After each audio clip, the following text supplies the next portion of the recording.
J'avais entendu raconter la mort de mon oncle Olivier. Je savais qu'au moment où il allait expirer doucement, tranquillement, dans l'ombre de sa grande chambre dont on avait fermé les volets à cause d'un terrible soleil de juillet, au milieu du silence étouffant de cette brûlante après-midi d'été, on entendit dans la rue une petite sonnette argentine. Puis, une voix claire traversa l'alourdissante chaleur. « Coco frais, rafraîchissez-vous, mesdames. Coco, coco, qui veut du coco ?»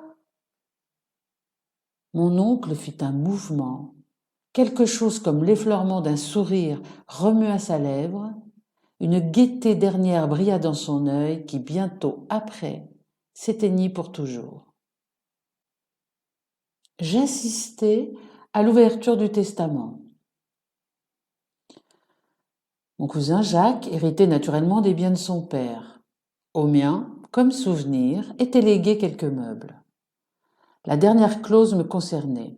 La voici. À mon neveu, Pierre, je laisse un manuscrit de quelques feuillets qu'on trouvera dans le tiroir gauche de mon secrétaire. Plus 500 francs pour acheter son fusil de chasse et 100 francs qu'il voudra bien remettre de ma part au premier marchand de coco qu'il rencontrera. Ce fut une stupéfaction générale. Le manuscrit qui me fut remis m'expliqua ce legs surprenant.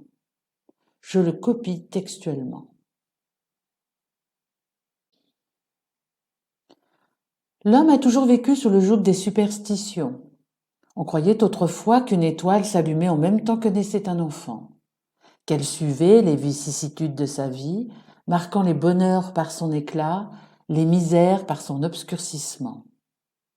On croit à l'influence des comètes, des années bissextiles, des vendredis, du nombre 13. On s'imagine que certaines gens jettent des sorts, le mauvais œil. On dit « sa rencontre m'a toujours porté malheur ». Tout cela est vrai. J'y crois. Je m'explique. Je ne crois pas à l'influence occulte des choses ou des êtres, mais je crois au hasard bien ordonné.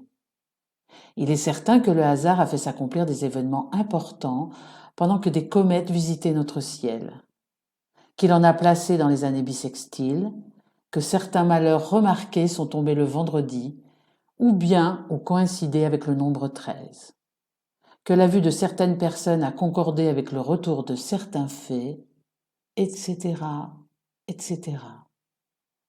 De là naissent les superstitions. Elles se forment d'une observation incomplète, superficielle, qui voit la cause dans la coïncidence et ne cherche pas au-delà. Or, mon étoile à moi, ma comète, mon vendredi, mon nombre 13, mon jeteur de sorts, c'est bien certainement un marchand de coco. Le jour de ma naissance, m'a-t-on dit, il y en a eu un qui cria toute la journée sous nos fenêtres. À 8 ans, comme j'allais me promener avec ma bonne aux Champs-Élysées et que nous traversions la grande avenue, un de ces industriels agita soudain sa sonnette derrière mon dos. Ma bonne regardait au loin un régiment qui passait. Je me retournai pour voir le marchand de coco. Une voiture à 2 chevaux, luisante et rapide comme un éclair, arrivait sur nous. Le cocher cria. Ma bonne n'entendit pas, moi non plus. Je me sentis renversée, roulée, meurtrie. Et je me trouvai, je ne sais pas comment, dans les bras du marchand de coco qui, pour me réconforter, me mit la bouche sous un de ses robinets, l'ouvrit et m'aspergea, ce qui me remit tout à fait. Ma bonne avait le nez cassé, et si elle continua à regarder les régiments ne la regardèrent plus. À 16 ans, je venais d'acheter mon premier fusil, et la veille de l'ouverture de la chasse, je me dirigeai vers le bureau de la diligence en donnant le bras à ma vieille mère qui allait fort lentement à cause de ses rhumatismes. Tout à coup, derrière nous, j'entendis crier « Coco, coco, coco frais !» La voix se rapprocha, nous suivit, nous poursuivit. Il me semblait qu'elle s'adressait à moi, que c'était une personnalité, une insulte. Je crus qu'on me regardait en riant. Et l'homme criait toujours Coffret, comme s'il se fût moqué de mon fusil brillant, de ma carnassière neuve, de mon costume de chasse tout frais en velours marron. Dans la voiture, je l'entendais encore. Le lendemain, je n'abattis aucun gibier, mais je tuai un chien courant que je pris pour un lièvre, une jeune poule que je crus être une perdrix. Un petit oiseau se posa sur une haie. Je tirai, il s'envola.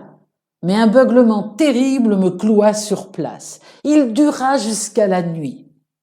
Hélas, mon père dut payer la vache d'un pauvre fermier.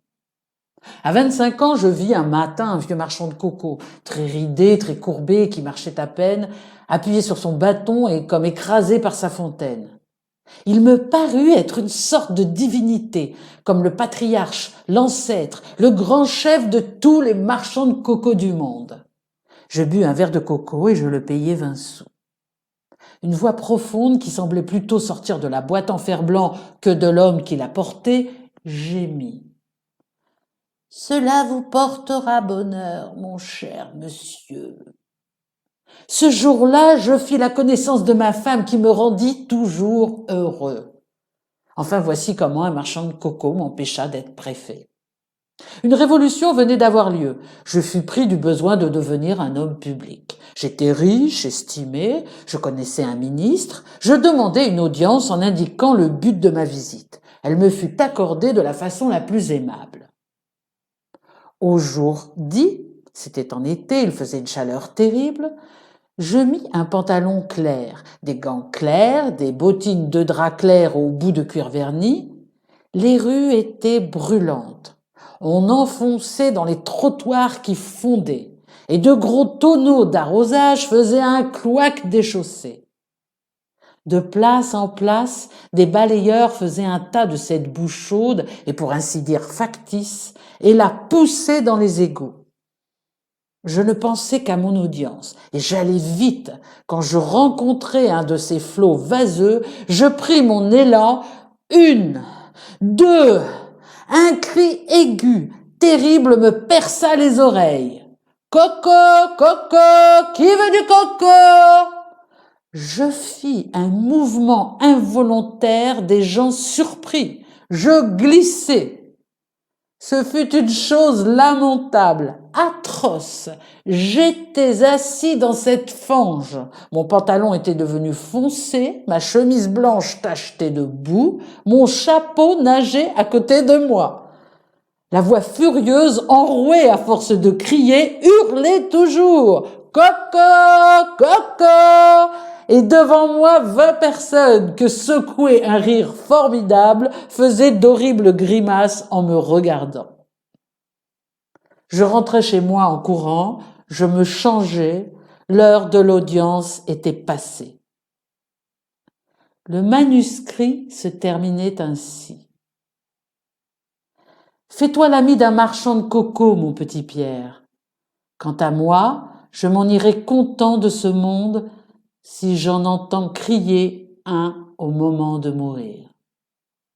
Le lendemain, je rencontrai aux Champs-Élysées un vieux, très vieux porteur de fontaine qui paraissait fort misérable. Je lui donnai les 100 francs de mon oncle. Il tressaillit, stupéfait, puis me dit « Grand merci, mon petit homme, cela vous portera bonheur.